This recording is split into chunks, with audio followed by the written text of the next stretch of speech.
Rejoignez-nous sur notre île dans le Nouveau Monde et vivez de super aventures en compagnie des personnages de One Piece et de vos youtubeurs préférés. La démo d'All Blue Academy sera disponible le week-end prochain pour nos tipeurs à partir du Red Ticket et une vidéo de présentation arrive très bientôt. Alors si vous voulez nous soutenir et rejoindre nos passagers, rendez-vous sur Tipeee.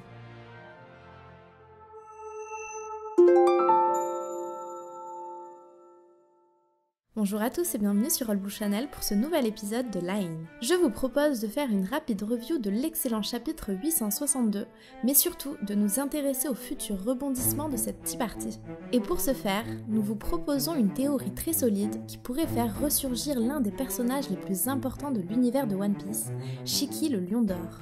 Shiki est l'un des vétérans de l'âge de Roger, possédant un fruit du démon lui permettant de faire flotter les objets, et à la tête d'une véritable armada, ce capitaine impitoyable et assoiffé de conquête a fait trembler les quatre mers durant de nombreuses années. Malgré ses défauts, il a un sens aiguisé de l'honneur et il proposera à Goldie Roger de rejoindre sa flotte et de devenir son bras droit afin de conquérir le monde. Cette proposition sera refusée par Roger qui répondra qu'il n'a pas envie de dominer le monde, simplement d'en découvrir ses secrets.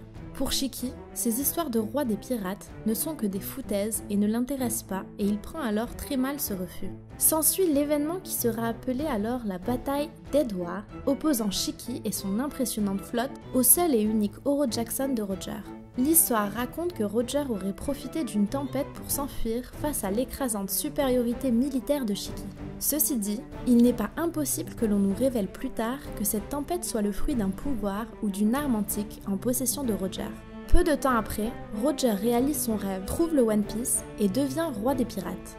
Gravement malade, il se rend alors à la marine sans résistance. Il est emprisonné au QG de la marine, à Marineford, en attendant son exécution à Lockdown.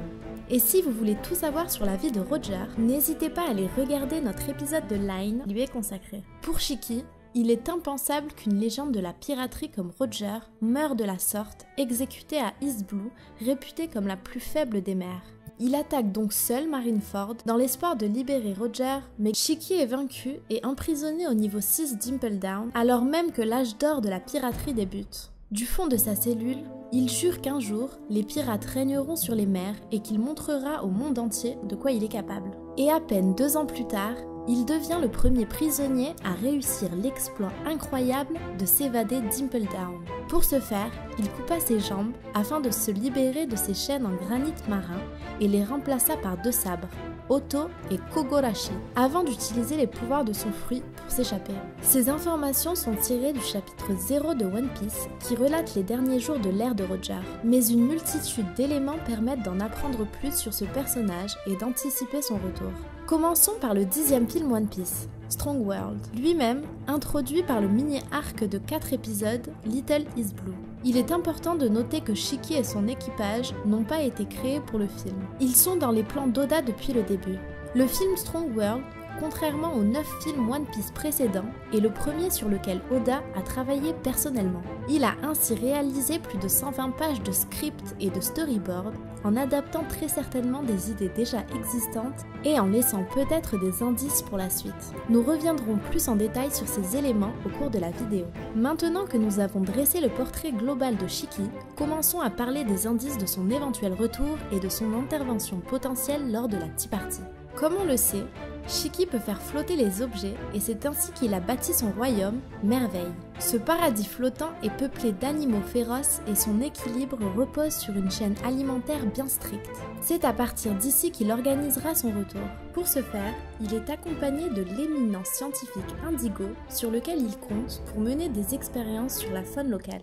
Ce dernier lui indique qu'il lui faudra au moins 20 ans avant de pouvoir mettre son plan à exécution. Tout ceci s'est déroulé il y a plus de 20 ans et le plan de Shiki devrait donc logiquement être en train de se mettre en place. L'un des premiers signes du retour de Shiki pourrait être l'étrange rencontre qu'a fait Capone en mer durant l'arc post-Marineford. Son navire, qui voguait sur Grand Line, fut aspiré par un énorme objet volant non identifié, semblable à un immense rocher ou à une île. Il est encore trop tôt pour tirer des conclusions, mais une île flottante qui perturbe la gravité des objets autour d'elle n'est pas quelque chose de banal. Il est donc fort probable qu'il s'agisse de Shiki. Shiki aurait donc eu l'occasion de s'entretenir avec Capone et pourquoi pas nouer une alliance. Shiki est un chef de guerre et un capitaine avisé qui n'hésite pas à proposer des alliances pour augmenter sa puissance comme il l'a démontré avec Roger. Capone possède un caractère tout à fait semblable et pourrait être enclin à accepter une telle proposition. Mais quels pourraient être alors les objectifs d'une telle collaboration? Quoi qu'il en soit, suite à cette rencontre, Capone se met à envahir étrangement le territoire de Big Mom.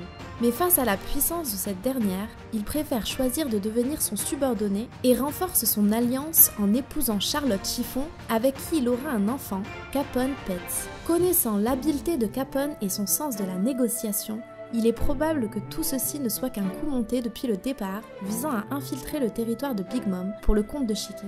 Capone n'a plus rien du fou furieux errant d'autrefois, il a désormais une femme et un fils auxquels il semble très attaché et voudra en toute logique sécuriser sa position et son statut hiérarchique. Son héritier pourrait lui donner un poids important si Big Mom venait à chuter au profit de Shiki. En étant réaliste, Capone n'a donc aucun intérêt à suivre le plan qu'il a mis au point avec Luffy. Tuer Big Mom et s'enfuir à travers le miroir puis retourner errer dans le nouveau monde semble être un objectif bien simpliste pour un personnage aussi complexe. D'après nous, Capone ne s'enfuira pas, il prévoit tout simplement autre chose et Luffy ne pourrait être qu'un simple pion pour faire diversion dans un plan bien plus grand.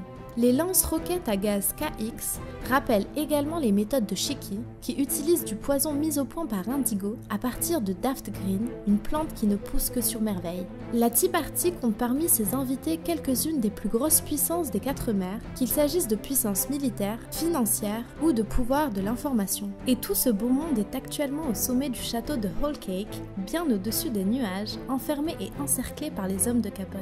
L'endroit semble tout désigné pour une entrée en scène de Shiki, qui pourrait, grâce aux invités présents, nouer immédiatement des alliances et répandre la nouvelle de son retour. Capone semble d'ailleurs se réjouir qu'une telle information se répande. Si une telle occasion se présentait, il y a fort à parier que les membres de la pègre choisiraient le camp de Shiki. Big Mom est une femme instable, capricieuse et dangereuse qui n'agit que pour des rêves égoïstes et utopiques. Il est montré plusieurs fois que ses collaborateurs ont plus à craindre qu'à gagner avec elle. Shiki, au contraire, sait convaincre et traiter comme il se doit ses alliés, comme on peut le voir dans le film Strong World. Ils n'agissent pas sous la contrainte de Shiki, mais de leur plein gré et pour leurs intérêts avant tout. Shiki pourrait d'un coup rallier la pègre et l'armée du Germa pour construire l'armée idéale, contrôlant par la force, par l'argent et par l'information. De plus, Shiki colle parfaitement à la thématique de l'arc en cours, et s'il ne fait pas son retour maintenant, difficile de l'imaginer plus tard.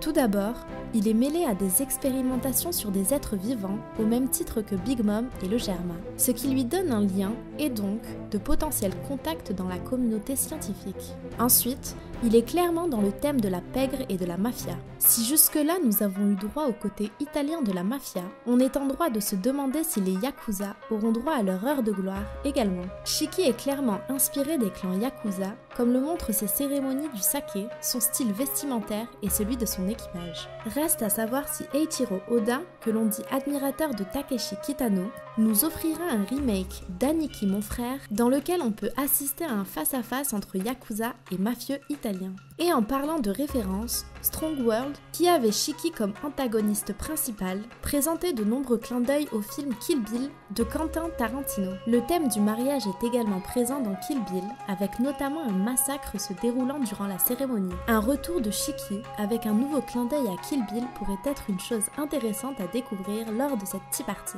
Le thème très asiatique dont Shiki est inspiré nous renvoie directement au visuel de Kanokuni et de Wano-kuni. On ne connaît pas le pays d'origine de Shiki, mais tout laisse à penser dans le chapitre 0 qu'il doit être originaire d'une île voisine, si ce n'est de Wano-kuni même. Son apparition permettrait d'amener doucement l'arc de Wano-kuni, qui, rappelons-le, est prévu pour cet été. Voyons maintenant un autre élément qui peut nous mettre sur la piste de cette théorie. Les couvertures de chapitres ne sont jamais choisies au hasard par Oda, et celle du chapitre 862 présente une particularité. Elle se déroule à l'époque du chapitre 0 de One Piece, avant que Goldie Roger ne devienne roi des pirates, à bord du légendaire Oro Jackson, à l'époque même où il affronta Shiki. Tous les protagonistes de cette couverture sont également dans le chapitre 0, avec la même tenue vestimentaire et attitude parfois étrangement similaires. On y aperçoit aussi un crocodile, mais on ne peut pas clairement dire qu'il s'agisse d'une référence à Crocodile, bien que ce dernier ait fait son apparition très récemment sur la couverture du chapitre 860. Si la théorie sur le retour de Shiki s'avère être vraie, il ne sera pas choquant de voir Crocodile à ses côtés en tant qu'allié, d'autant que sa présence manque cruellement à cet arc mafieux. D'autant plus que le trio Shiki, Crocodile et Beje semble partager un goût prononcé pour les cigares. Quoi qu'il en soit, cette dernière couverture de chapitre a déchaîné les passions cette semaine. Un autre détail troublant peut être aperçu à la fois dans le chapitre 0 et dans le film Strong World. Une pirate, membre de l'armada de Shiki, semble étrangement être mise en avant. Elle possède des traits qui pourraient rappeler la famille Charlotte, mais plus important, elle possède un tatouage du mot love barré sur le front. Comme on le sait, les enfants de Big Mom doivent tous renoncer à l'amour puisque les mariages sont des outils politiques pour leur mère. Il se pourrait donc que Shiki ou un membre de son équipage soit lié à l'une des filles de Big Mom par un mariage. Elle aurait donc montré son mécontentement en arborant ce tatouage. Si c'est le cas, il y a de grandes chances que Shiki soit mêlé à cette Tea Party. En résumé, le thème de cet arc et les différents éléments mis ensemble donnent vraiment un setup idéal pour le retour de Shiki. Si cela se déroule comme on l'imagine, nous aurions enfin une force capable de rivaliser de front avec Kaido et avec les forces de la marine et du gouvernement mondial. De plus, si cette Tea Party tourne à la bataille générale, il est indispensable qu'une force bien supérieure fasse irruption afin de mettre fin au conflit. Un peu à l'image de ce qu'on a pu voir avec Shanks à Marineford, et ne l'oublions pas, Shiki était d'une puissance égale, voire même très certainement supérieure.